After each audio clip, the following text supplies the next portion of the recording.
हाय, अब इस वीडियो में हम वेटेड एवरेज एंड एलिगेशन के कुछ क्वेश्चन प्रैक्टिस करेंगे। बट उसके पहले मैं आपको एक छोटा सा आइडिया बता देता हूं जो वेट आइडेंटिफाई करने के लिए आपको हेल्प करेगा।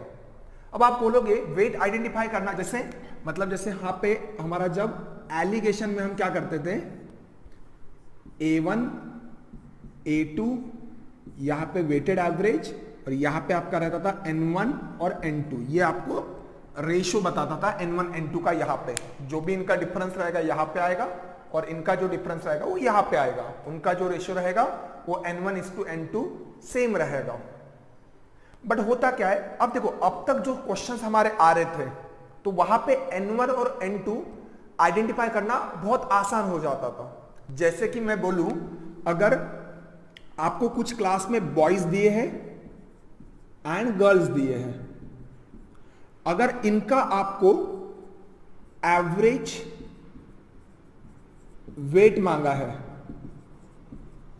तो मुझे बता एवरेज वेट क्या होता है। जैसे कि मतलब ये जब आप एवरेज वेट आपको कोई देता है तो वो क्या बताता है, ऑन एन एवरेज वेट पर पर्सन, वेट पर पर्सन, ये एवरेज दिया रहता है। तो person, number of person, boys कितने हैं गर्ल्स कितने हैं, नंबर ऑफ स्टूडेंट बॉयज और गर्ल्स कितने हैं पर पर्सन, तो वो आपका वेट होता है। Number of boys is to number of girls और जो भी क्वांटिटी रहेगा। और एल्स अगर आपको कुछ राइस का मिक्सचर हमने लिया था तो दो वेराइटी के राइस थे, तो मुझे एक बात बताइए, हमें एवरेज प्राइस मांगा जाता था, एवरेज प्राइस और मिक्सचर का प्राइस जिसे हम बोलते हैं, तो वो क्या होता है बताइए, वो होता था मेरा प्राइस पर केजी। तो हमें जब एवरेज प्राइस निकालना रहता था तो हम वेट क्या लेते थे, वेट लेते थे N1 और N2, जो वेट रहता था वो पर केजी, दैट इज क्वांटिटी। ये क्वांटिटी कितना है, वो क्वांटिटी कितना है। बट अब मुझे बताइए, अगर आपको एवरेज स्पीड दिया जाए, एवरेज स्पीड दिया जाए तो फिर स्टूडेंट सोचते हैं, देखो स्पीड का फॉर्मूला मुझे पता है, डिस्टेंस अपॉन टाइम आता है करके। तो अब तो यहां पे दो चीजें इन्वॉल्व है, डिस्टेंस और टाइम। तो कंफ्यूजन में क्या रहता है लोगों को कि डिस्टेंस जो है वो रहेगा क्या वेट और टाइम रहेगा वेट, यहां पे कंफ्यूजन आ जाता है।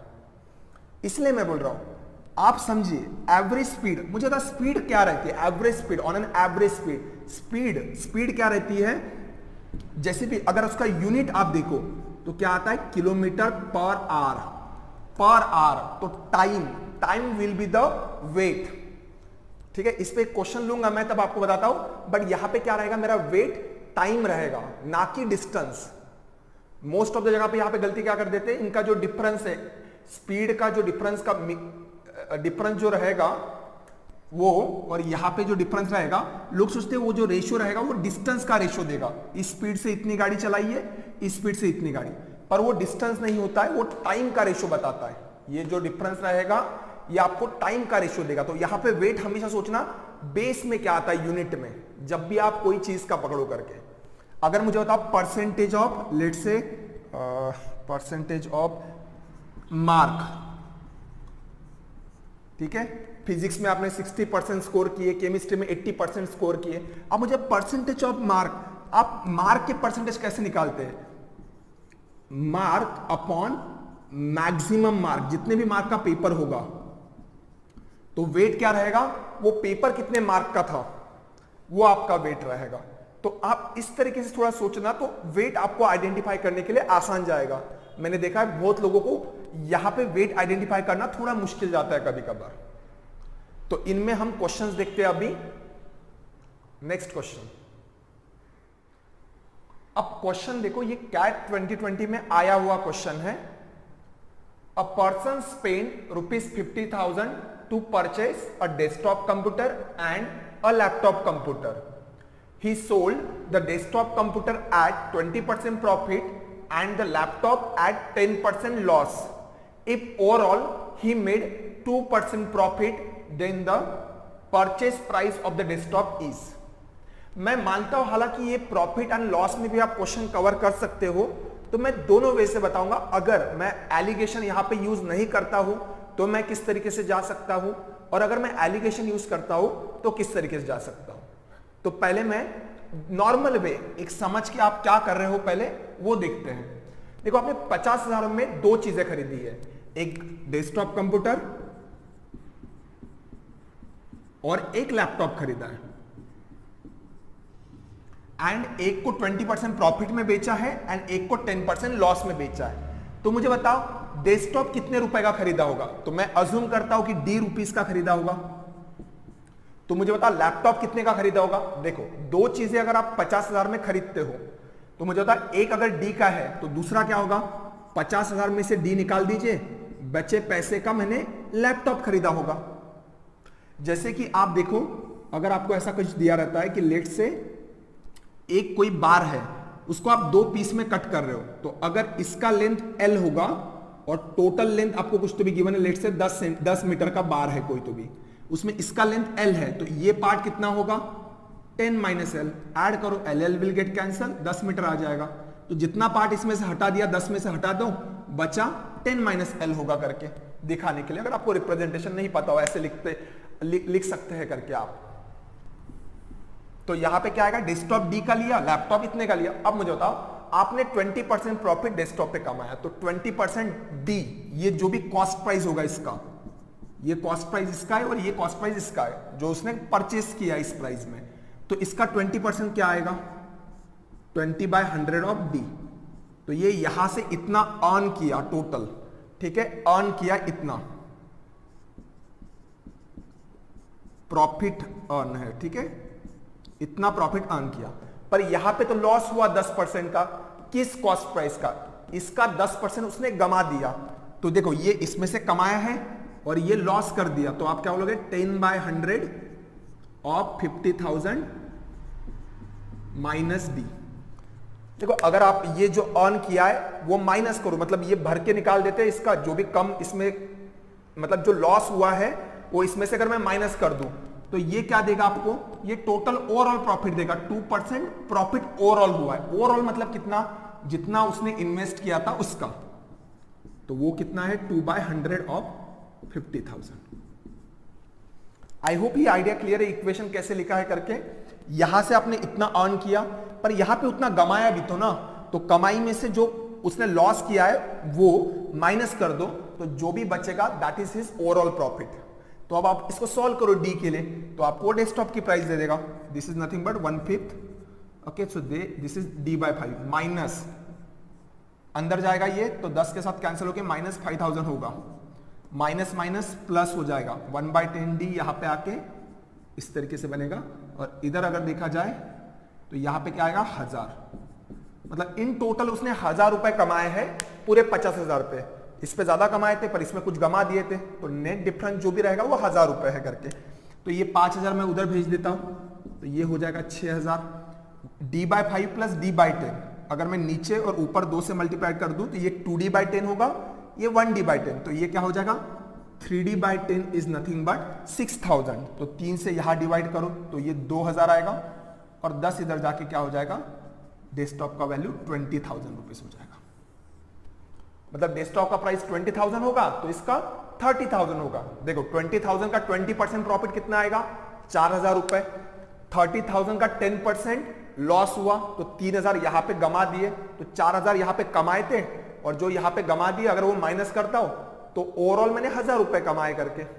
ये सिंपल आप इस तरीके से कर सकते हो, बट देन यहां पे हम एलिगेशन कैसे यूज करेंगे, आई होप ये आइडिया क्लियर है। अब एलिगेशन में आप क्या सोचोगे, देखो 50,000 तो मैं बाद में देखूंगा, वो तो दोनों का परचेस प्राइस था, डेस्कटॉप है एंड लैपटॉप है। He sold the desktop computer at 20% profit. So वो एक आपने 20% प्रॉफिट में डेस्कटॉप जो है आपने 20% प्रॉफिट में सेल किया है। सो आपको प्रॉफिट परसेंटेज P1 जिसपे बेचा है वो दिया है 20%। एंड लैपटॉप पे आपको क्या हुआ है, लॉस हुआ है, कितना, दैट इज रिप्रेजेंटेशन तो आप -10 करोगे ना, अगर ये 20% बोलते हैं तो ये -10% होगा करके, -10%। अब आप सोचिए दोनों को तो कंबाइन करके बेच रहे हैं, हाँ, तो यहां पे आप ऐसा कंबाइन करोगे। अब आपने 20% यहां क्यों लिखा और -10 यहां पे क्यों लिखा? क्योंकि हम क्या कहते हैं A1 A2 एंड बीच में AW रहेगा। तो मुझे पता है 2% ओवरऑल प्रॉफिट हुआ है करके। अब मैं यहां पे डिफरेंस लेता हूं 20 - 2 18। सो अब देखो 2 में से -10 माइनस करूंगा, 2 माइनस ऑफ -10 प्लस 10 होगा, तो ये क्या आ जाएगा मेरा 12। तो ये 18:12 कुछ तो भी बता रहा है आपको, ठीक है। अगर मैं इनका रेशियो लेता हूं तो ये क्या आएगा मेरा 3:2। बट देन सोचोगे आप कि ये किसका रेशियो है? अगर आपको ऐसा लग रहा होगा यहां पे अगर अलग अलग क्वांटिटी होती थी, डेस्कटॉप 3 बेचे, लैपटॉप 2 बेचे, तो क्या आप ये सोचते थे कि ये लैपटॉप इसका रेशियो है करके? क्वांटिटी तो दोनों 1:1 के रेशियो में बेची है, तो क्या ये क्वांटिटी आएगी उसकी? नहीं स्टूडेंट। अब आप सोचो अगेन, वेट जब निकालना है, वेट ये किसका रेशियो है करके, जब भी वेट निकालना है आप सोचिए प्रॉफिट परसेंटेज का यूनिट क्या होता है? यूनिट आप बोलोगे प्रॉफिट परसेंटेज इस तरीके से निकाला जाता है। प्रॉफिट होता है कॉस्ट प्राइस पे, पर कॉस्ट प्राइस, जो भी कॉस्ट प्राइस होगा उस पे प्रॉफिट काउंट होता है। तो then this is the ratio of the cost price of the two article और डेस्कटॉप कंप्यूटर, एंड यहां पे लैपटॉप है आपको दिया हुआ।